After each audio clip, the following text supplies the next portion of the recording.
नमस्कार। कहानियों के इस सफ़र में आप सबका बहुत स्वागत है। आज हम सुनेंगे करुणा मलिक जी की कहानी अटूट बंधन। कहानी शुरू करने से पहले मेरा आप सबसे विनम्र निवेदन है, यदि मेरे द्वारा सुनाई गई कहानियाँ आप सबको पसंद आती हों तो कृपया मेरे चैनल को ज़रूर सब्सक्राइब करें और अपने मित्रों में भी शेयर करें। तो चलिए शुरू करते हैं। अरे विमला, दिन चढ़ाया, आज उठना नहीं क्या? पता नहीं कैसी बहू पल्ले पड़ी है। लोगों के घर में खाना भी तैयार हो गया, एक हमारा घर है जो अभी तक बासी पड़ा है। दादी की आवाज़ पड़ोसियों को भी सुनाई दे गई। सुबह के 5 बजे थे और घर का कोई भी सदस्य 9 बजे से पहले बाहर नहीं जाता था। बस उन्हें तो विमला चाची को कुछ न कुछ कहना होता है। ये मामला कोई एक आध बार का नहीं, बल्कि महीने में 2-4 बार तो सुनने को मिल ही जाता था। विमला चाची मेरी पक्की सहेली मानसी की माँ थी। वे बहुत ही मिलनसार, सहनशील और गुणों की धनी थीं। मेरी दादी के अनुसार ऐसी बहू नसीबों से मिलती है। क्या मानसी की दादी के दिमाग में कमी है जो चौथे 5वें दिन सुबह सुबह चीखना शुरू कर देती हैं? इनके घर में कोई कहने वाला नहीं है क्या? मन करता है कि मैं जाकर बोलाऊं। बड़े भैया खींचकर कहते, ऐसी गलती मत कर देना, हमें क्या पड़ी है कुछ कहने की। पर गलत को गलत तो कहना चाहिए। दादी, आपकी तो सहेली हैं, आप क्यों नहीं समझाती? ना बेटा, मैं तो बुढ़ापे में अपनी दुर्गति नहीं करवाती। समझाया तो उसे जाता है जो ना समझ हो। कांता तो बड़ों बड़ों को समझाने वाली है, उसके पास हर बात का जवाब है। चलो, तुम भी किसका किस्सा लेकर बैठ गई। दिन शुरू हुआ है, भगवान का नाम लो। इस प्रकार दादी पुराण को बंद किया गया। अक्सर मेरी मम्मी दादी से कहती, आपको याद है अम्मा, जब विमला की शादी हुई तो उनकी सास कितना गुणगान करती थी।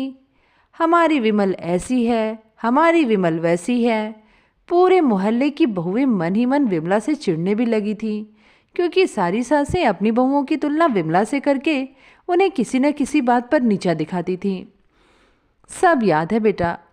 कहते हैं ना कि यदि अपना ही आदमी कद्र ना करे तो दुनिया भी कद्र नहीं करती।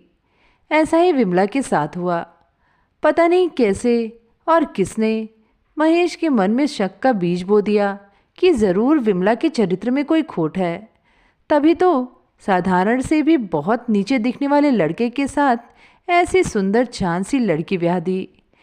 वैसे अम्मा, बेचारी विमला के साथ हुई तो जाती ही है।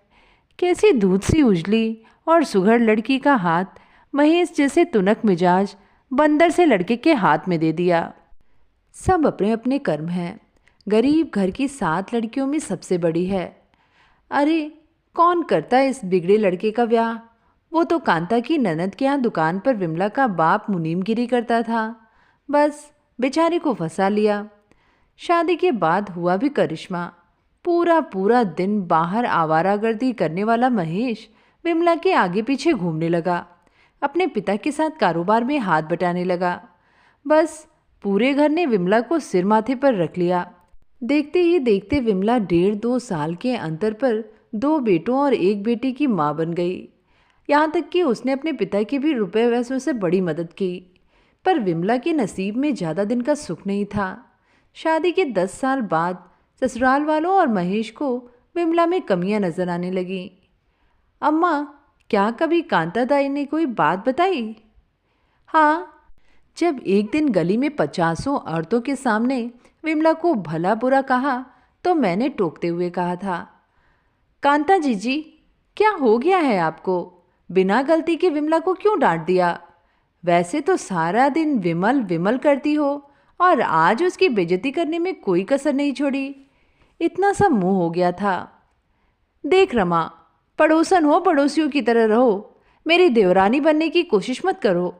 खबरदार, जो हमारे घर के मामले में कभी बोली। ये जितनी सीधी दिखती है उतनी है नहीं। वो तो इस दफ़े महेश की दुकान पर इसका कोई रिश्तेदार आया, तब इसकी असलियत सामने आई। आपने फिर कभी जानने की कोशिश नहीं की कि पूरा मामला क्या था? जानने की इच्छा किसे नहीं होगी, पर कांता से नहीं। मुझे करीब 2 साल पहले विमला ने ही बताया। कि उसकी दूर की रिश्तेदारी में एक नशेड़ी आदमी उससे विवाह करना चाहता था, और जब उसके पिता ने इस रिश्ते को मना कर दिया तो उसने ही बदला लेने की बात कही थी। शायद उसी ने इतने सालों बाद कहीं से मेरे ससुराल का पता मालूम करके या आग लगाई हो। अम्मा, ऐसा लगता है जैसे किसी फिल्म की कहानी है। विमला चाची कुछ कहती क्यों नहीं? मैं मानसी से कहूँगी कि अपनी माँ का साथ दे। आज नहीं तो कल बच्चे अपने आप बोलेंगे। महेश तो पहले से ही मोटी बुद्धि का है, पर कम से कम माँ को तो समझना चाहिए। निर्दोष विमला की आह लगेगी इन दोनों माँ बेटे को। समय कभी ठहरता नहीं है। ऐसा ही हुआ। विमला चाची के दोनों लड़के ऐसे होनहार निकले कि पढ़ाई पूरी करते ही एक बैंक में और दूसरे का नेवी में चयन हो गया। मानसी और मैं एमए में पहुंच गई, पर विमला चाची के साथ सास और पति के रवैये में सुधार नहीं हुआ। उनके पति ने सीमा तो उस दिन पार कर दी जब बड़े बेटे के रिश्ते को लेकर आए लोगों के सामने महेश ने अपनी पत्नी को दुत्कारते हुए उसे गाली दी, और लड़की वाले बिना चाय पिए यह कहकर चले गए कि जिस घर में औरतों के साथ जानवरों जैसा व्यवहार होता है वहाँ वे अपनी लड़की के रिश्ते की बात चलाने में रुचि नहीं रखते। इस बात का ढिगरा भी विमला के सिर फोड़ा गया कि मेहमानों के सामने आने की क्या ज़रूरत थी। पर विमला चाची के अच्छे दिन शुरू होने थे। जब बेटों को इस घटना का पता चला तो उन्होंने फैसला कर लिया कि अब वे अपनी माँ को इस जिल्लत की ज़िंदगी से छुटकारा दिलाकर रहेंगे, बेबुनियाद आरोप की सज़ा से मुक्ति देंगे। अगले ही दिन मोहल्ले से दूर एक किराए के मकान में विमला चाची और मानसी को लेकर दोनों बेटे चले गए। जाते समय भी दोनों माँ बेटे ने मोहल्ला सिर पर उठा लिया, पर कोई फ़ायदा नहीं हुआ। हमारे घर से विमला चाची का संबंध मेरी और मानसी की दोस्ती के माध्यम से बरकरार रहा। बड़े बेटे का उसी के साथ बैंक में कार्य करने वाली लड़की से विवाह हो गया और छोटा अपनी नौकरी पर चला गया। इधर महेश और उसकी माँ की करनी भुगतने का समय आ गया था। सास डायबिटीज़ की रोगी थी। बद परहेजी के कारण ऐसा जख्म हुआ कि लाख कोशिश के बावजूद ठीक नहीं हुआ। महेश तो पहले से ही केवल बातों का खाता था। अब खाने पीने की व्यवस्था बिगड़ने के कारण उसका स्वास्थ्य भी गिर गया। आवारा तो बचपन से ही था। बिना रोक टोक के 24 घंटे दारू सिगरेट में धुत रहने लगा। एक दिन मेरी दादी के पास विमला चाची ने फ़ोन किया। चाची, कई दिन से जी बड़ा बेचैन है। माँ जी और ये कैसे हैं? चाची, थोड़ा ध्यान रखना।